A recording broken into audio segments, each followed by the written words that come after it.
बैसारण valley, Himalaya में बसा एक स्वर्ग का टुकड़ा की शांति टूट गई थी। गोलियों की आवाज, चीखें, बारूद और डर की बदबू।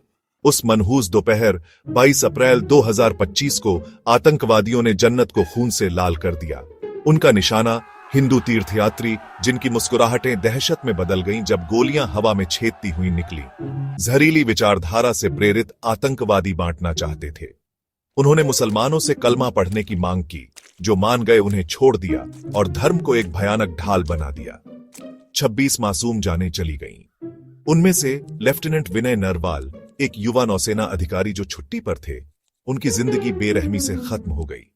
रमणीय घाटी अब लाल रंग से सनी हुई बर्बरता का एक भयानक प्रमाण बन गई। गोलियों की गूंज फीकी पड़ गई, एक बहरा कर देने वाली खामोशी छोड़कर। दुनिया ने दहशत से देखा, क्योंकि नरसंहार की खबर जंगल की आग की तरह फैल गई। भारत ने एक बार फिर आतंकवाद का दंश झेला। यह सवाल पूरे देश में गूंज उठा, हम कब तक इस खून खराबे को बर्दाश्त करेंगे? नरसंहार के बीच एक तस्वीर उभरी, जिसने खुद को देश की चेतना में उकेर लिया।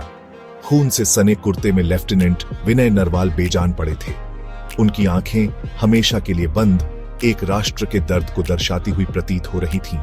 उनके बगल में उनकी पत्नी, जिसके चेहरे पर अकल्पनीय दुख था, उनका हाथ थामे हुए थी।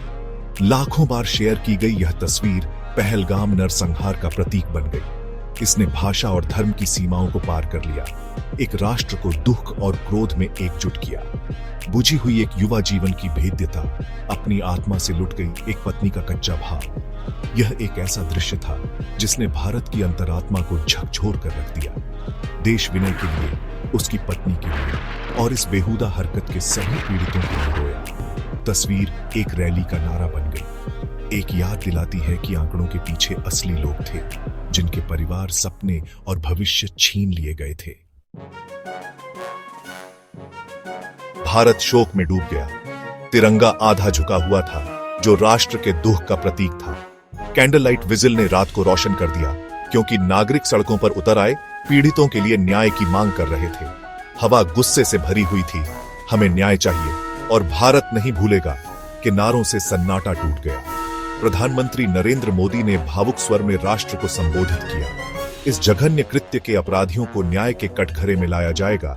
उन्होंने कसम खाई। उनके शब्द राष्ट्र की भावना को प्रतिध्वनित करते हैं। उन्होंने सऊदी अरब की अपनी यात्रा को छोटा कर दिया। हमले से जूझ रहे देश में वापस दौड़ पड़े।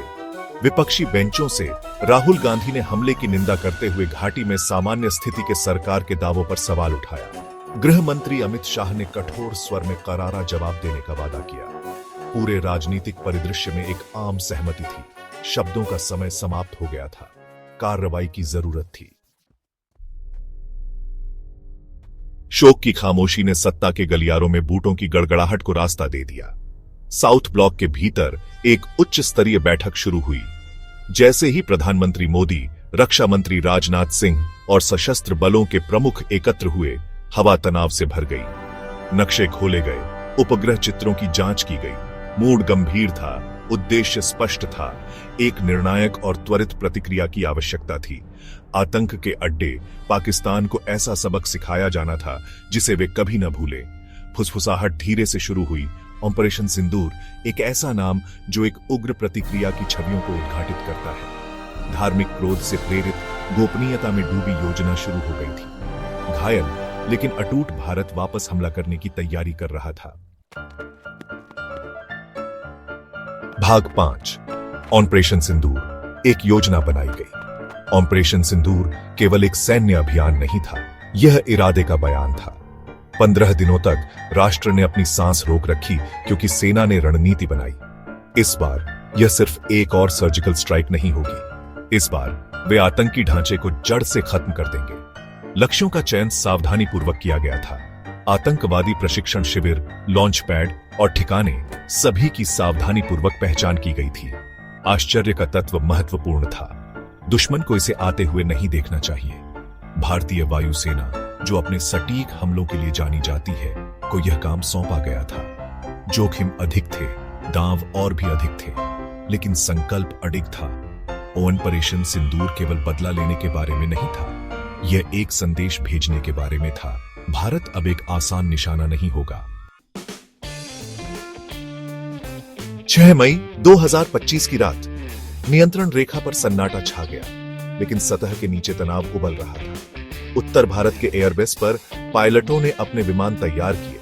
उनके चेहरे गंभीर थे, उनकी आंखें मिशन के भार को दर्शाती थी। ऑपरेशन सिंदूर शुरू हो गया था। एक एक करके लड़ाकू जेट रात के आसमान में गरजे।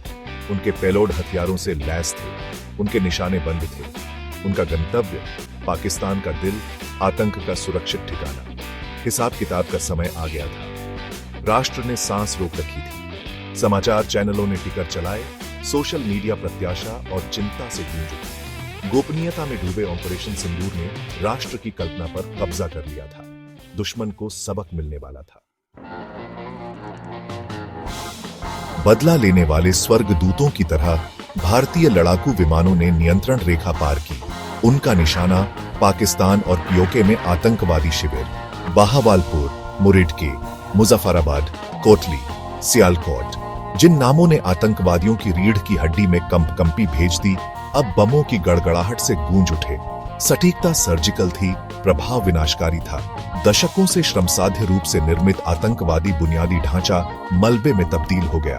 प्रशिक्षण शिविर, जहां युवा दिमागों में नफरत का जहर भरा जाता था, मिटा दिए गए।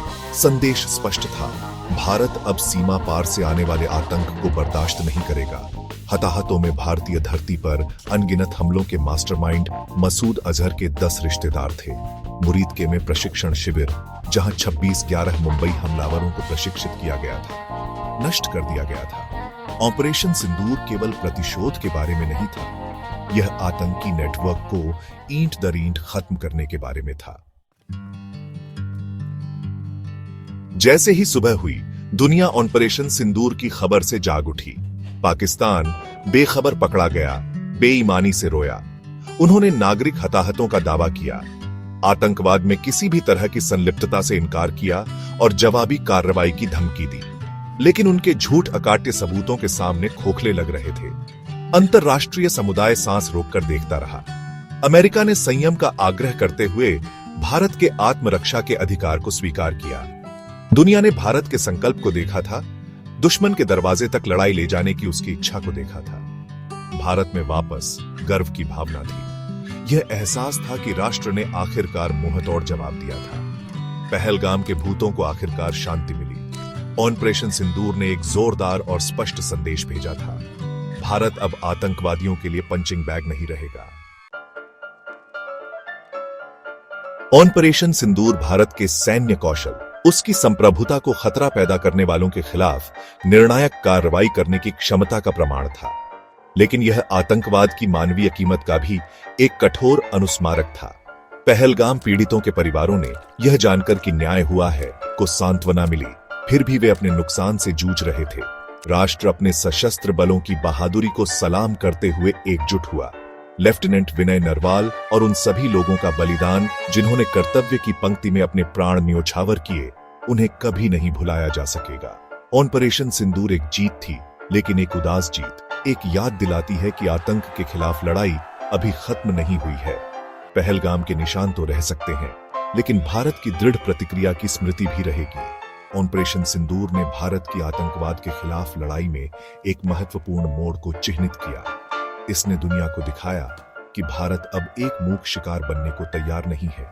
यह एक नया भारत था, एक ऐसा भारत जो वापस लड़ेगा, एक ऐसा भारत जो अपनी रक्षा करेगा, चाहे कुछ भी कीमत क्यों न चुकानी पड़े।